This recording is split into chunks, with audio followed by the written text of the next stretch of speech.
Neri, binola lang ba itong si Inoue na mas malakas kaysa kay Casimero para kumagat sa pain si Inoue at palagan itong si Casimero? Luis Neri, matapos ang kanyang mapait na pagkatalo sa pamamagitan ng isang ika-4 na round na knockout laban yan kay John Dariel Casimero sa kanilang catchweight na 124-pound bout na ginanap sa Aichi Sky Expo sa Tokonami, Japan, nagpakawala ng isang kontrobersyal na payag ang Meksikanong si Luis Pantera Neri.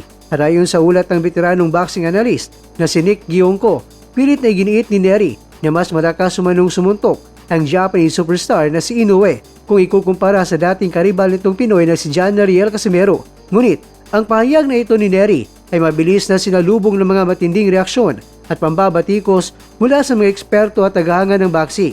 Kung susuriing mabuti mga kwento ang mga nakarang laban ng Meksikano, malinaw na isang malaking supalpal ng katotohanan ang re-resback sa kanyang mga salita. May mga konkretong dahilan kung bakit ang lakas ni Casimero ay nananatili na mas mapanganib at mas solido kumpara sa suntok ni Inoue. Una sa lahat, balikan natin ang takbo ng kanilang mga tapatan. Sa naging laban ni Neri kay Inoue, nagawa pa niyang mapabagsak ang Hapon sa mismong round 1, isang patunay na hindi naging sapat ang depensa at punch resistance ni Inoue sa simula upang mapigilan ang pambato ng Mexico. Bagamat tinapos ni Inoue ang laban sa round 6, hindi ito mabubura ang katotohanan na si Neri ay nakatayo pa at nakipagsabayan sa mga unang bahagi ng laban. Yan naman mga kwento, dito sasaluhin ni Neri ang pinakamalaking restback ng realidad. Kung susuriin ang timbang, kondisyon at ang naging danyos sa loob ng lona, lilitaw ang buong katotohanan na pabor kay Cuadro-Alas. Una, ang issue ng timbang o overweight advantage. Sa laban kay Neri kay Naoya Inoue, pumasok siya sa tamang timbang at hindi na naging problema ang preparasyon. Ngunit, nung inirap si John Dariel Casimero, si Neri ay pumasok na overweight sa boxing.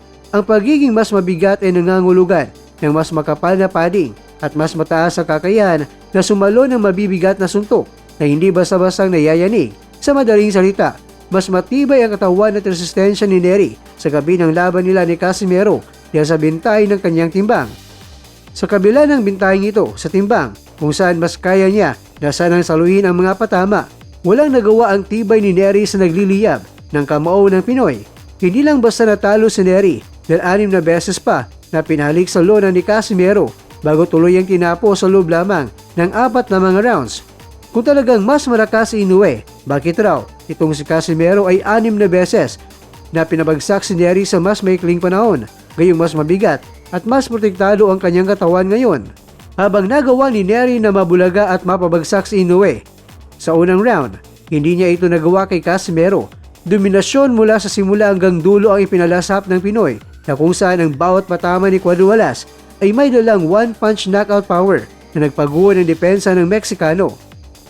Mga kakwento, ang pagigiit ni Neri na mas malakas si Inoue ay pwedeng tingnan bilang isang pang-iwas sa masakit na katotohanan o kaya pag-angat sa buksingero na kasalukuyan niyang kinalaban sa Japan. Ngunit, ang kasaysayan ay hindi nagsisinungaling. Isang overweight na Neri ang pinaglaruan, pinabagsak ng 6 na beses at tinapos sa 4 na rounds lamang ni John Dariel Casimero. Ang mga numero na ang nagsasalita, mas mapangwasak at may mas hagupit ang lakas ng kamao ng Pilipino. Ikaw ang kwento. Comment nyo naman reaction nyo dito tungkol sa pasabog ng Meksikano.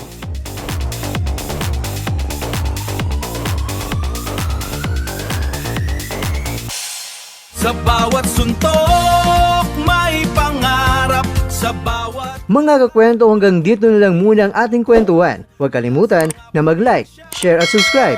Ako po si Mr. Kwento. Ito ang mga kwentong maaring hindi pa nakwento sa inyo. Tayo ng boses ang hindi pa napapansin ng mundo. Samahan nyo akong busisiin ang bawat kwento at bawat sakripisyo ng mga mandirigmang mga Pilipino. Ito ang kwentong di pa nakwento.